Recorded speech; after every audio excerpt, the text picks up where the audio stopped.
On est surpris de voir par quel faux fuyant les malades masquent souvent cette résistance. Je suis distrait aujourd'hui, la pendule ou le piano de la pièce voisine me gêne. À cela, je fais habituellement la réponse suivante: c'est inexact. Vous êtes en train de vous heurter à quelque chose qu'il vous est désagréable de dire. Mais à quoi bon? Ne vous écartez pas de ce sujet. Ma méfiance augmente à mesure que se prolonge l'intervalle entre la pression de ma main et la réponse du malade, et plus s'accroît ainsi ma crainte qu'il n'accommode les idées surgies, qu'il ne les arrange à sa façon. Avant de faire les révélations les plus importantes, le malade déclare souvent qu'elles ne comportent que des bagatelles inutiles, ce qui fait penser à cet opéra où un prince se déguise en mendiant. J'ai une idée, mais elle n'a aucun rapport avec tout ça. Je vous la dis parce que vous vous exigez de tout savoir. C'est ordinairement la solution longtemps cherchée que ce prélude annonce. Mon attention s'éveille quand j'attends un malade parler ainsi d'un ton méprisant d'une idée.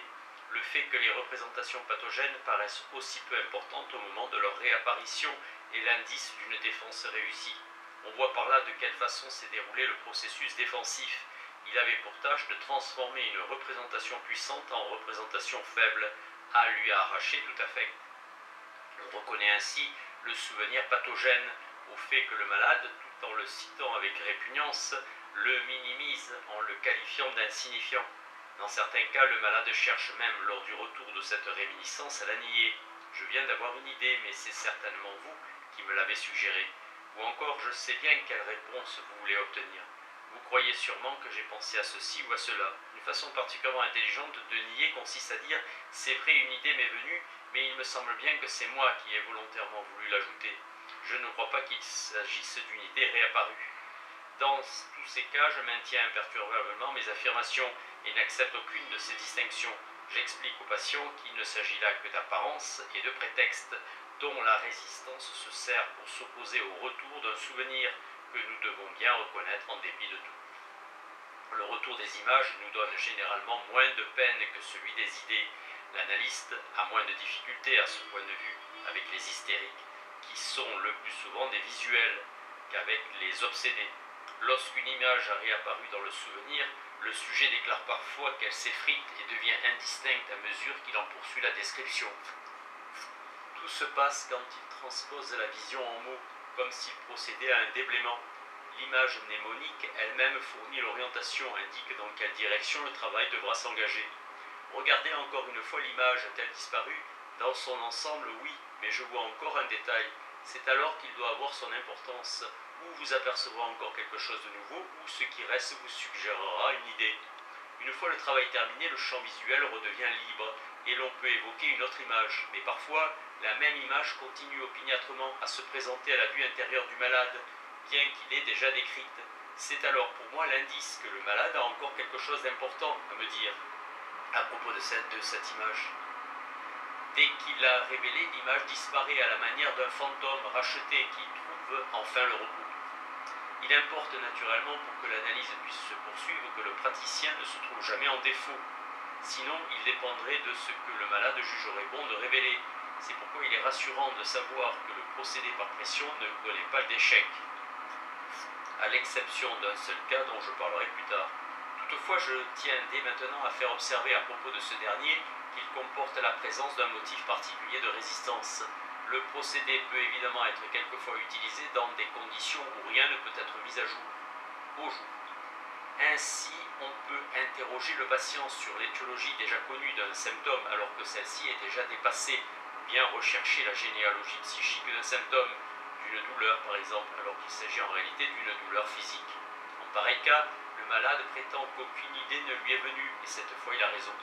Il faut bien se garder de le contredire, mais se faire une règle d'observer pendant l'analyse les jeux de physionomie du malade allongé. On arrivera sans peine alors à savoir si les réminiscences font réellement défaut, car l'expression du sujet révélera une paix intérieure. Au contraire, si le sujet se défend en cherchant à nier la réminiscence apparue, son état de tension, son émotion le trahiront. C'est sur de semblables expériences que repose d'ailleurs l'établissement du diagnostic différentiel par ce procédé. Ainsi, le travail accompli à l'aide du procédé par pression ne se réalise pas sans peine, mais ces résultats nous ont appris, et c'est un avantage, comment diriger nos recherches et ce qu'il est nécessaire d'imposer aux malades. Cela suffit dans certains cas. Il s'agit surtout pour moi de deviner le secret du patient et de lui lancer au visage. Il est généralement obligé de renoncer à nier. Ailleurs, il faut agir davantage. La résistance persistante du malade se traduit par une rupture des associations, un manque de solutions, un défaut de netteté des images et leur caractère incomplet.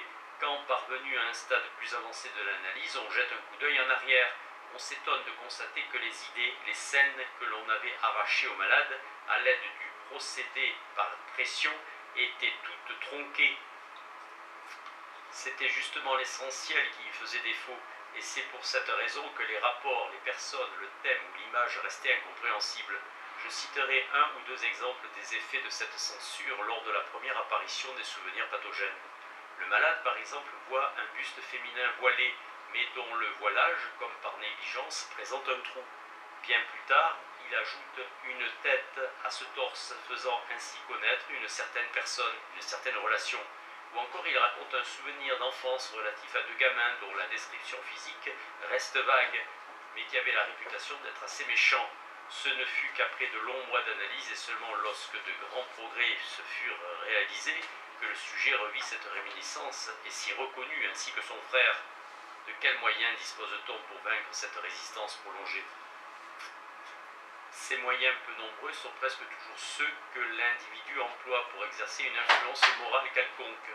Sachons bien d'abord que toute résistance psychique, et notamment toute résistance depuis longtemps constituée, ne peut être liquidée que lentement, pas à pas. Il faut s'armer de patience. Ensuite, nous spéculons sur l'intérêt intellectuel que suscite au bout de peu de temps chez le malade ce travail, en lui fournissant des explications, en lui révélant le monde merveilleux des processus psychiques que de semblables analyses nous ont nous-mêmes permis de connaître. Nous transformerons notre patient en collaborateur et l'amènerons à s'étudier lui-même avec l'intérêt objectif propre au chercheur. C'est ainsi que nous parviendrons à étouffer une résistance fondée sur l'affectivité. Enfin, et c'est là notre plus puissant levier, nous essaierons, après avoir deviné les motifs de cette défense, de ravaler ces derniers, ou même de les remplacer par d'autres, plus puissants qu'eux. Ici cesse sans doute la possibilité de mettre en formule la pratique psychothérapique. Nous agissons autant que faire se peut en instructeur là où l'ignorance a provoqué quelques craintes, en professeur, en représentant d'une conception du monde libre, élevée et mûrement réfléchie, enfin en confesseur qui, grâce à la persistance de sa sympathie et de son estime, une fois l'aveu fait, donne une sorte d'absolution. Dans la mesure où le permettent l'intérêt que suscite en nous le cas considéré et notre propre personnalité, nous cherchons à venir humainement en aide à notre patient. Pour exercer une action psychique de cette espèce, une condition s'avère indispensable, avoir à peu près deviné la nature du cas et les motifs de la défense. Il est fort heureux que la technique de l'insistance et le procédé par pression nous permettent justement d'y parvenir. Plus on a résolu d'énigmes de ce genre, plus il deviendra peut-être facile d'en résoudre de nouvelles, et plus vite aussi le travail vraiment curatif pourra être entrepris. Il faut bien se rendre compte du fait suivant. Le malade se débarrasse de son symptôme hystérique en reproduisant les impressions pathogènes motivantes et en les révélant avec émotion. Mais il n'en demeure pas moins vrai que la tâche curative consiste justement à l'y inciter. Une fois cette tâche accomplie, le médecin n'a plus rien à corriger ou à supprimer. Toutes les contre-suggestions nécessaires ont déjà été employées dans la lutte menée contre la résistance. Le cas peut se comparer à celui d'une porte verrouillée. Une fois le verrou ouvert, le déclenchement du loquet n'offre aucune difficulté. À côté des facteurs intellectuels auxquels on fait appel pour vaincre la résistance, un facteur affectif dont on peut rarement se passer joue son rôle. Je veux parler de la personnalité du médecin et dans de nombreux cas, c'est elle seulement qui sera capable de supprimer la résistance. Ici, comme partout en médecine et dans toutes les méthodes thérapeutiques, il est impossible de renoncer totalement à l'action de ce facteur personnel. En présence de ces faits, le lecteur des commentaires qui précèdent et dans lesquels j'ai exposé sans phare les difficultés de ma technique se demandera s'il ne serait pas plus avantageux pour éviter tous ces ennuis de recourir plus énergiquement à l'hypnose ou de n'appliquer strictement le procédé cathartique qu'aux seuls malades hypnotisables.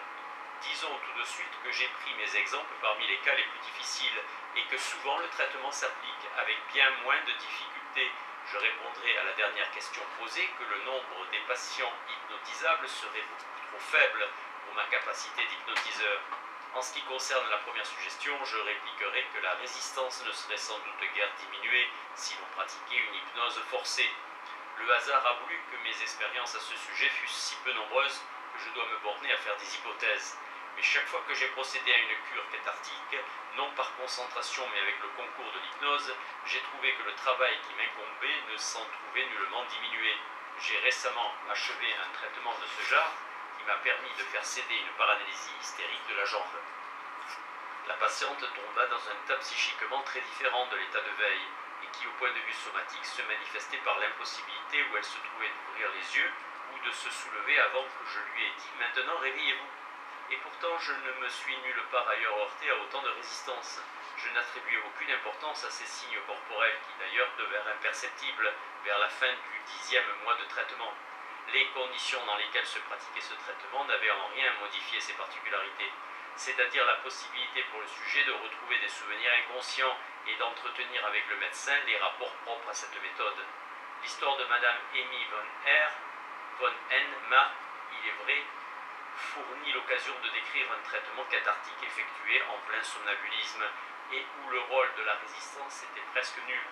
Toutefois, pour me conter des incidents de sa vie, cette femme ne se heurtait à aucune difficulté particulière. Il n'y avait rien qu'elle n'eût pu révéler à l'état de veille, à quelque vieille amie intime. Je n'ai pas réussi à connaître les causes véritables de sa maladie, causes certainement identiques à celles des récidives survenues après mon traitement.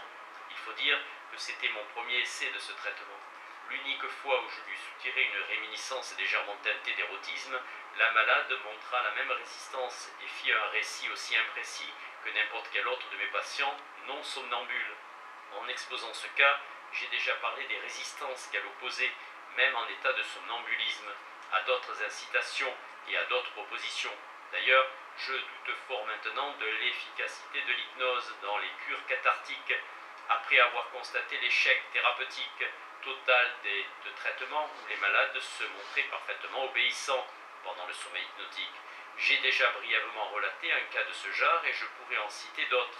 J'avoue d'ailleurs que cette expérience a assez bien flatté mon besoin de rapport quantitatif, même dans le domaine psychique, entre la cause et l'effet.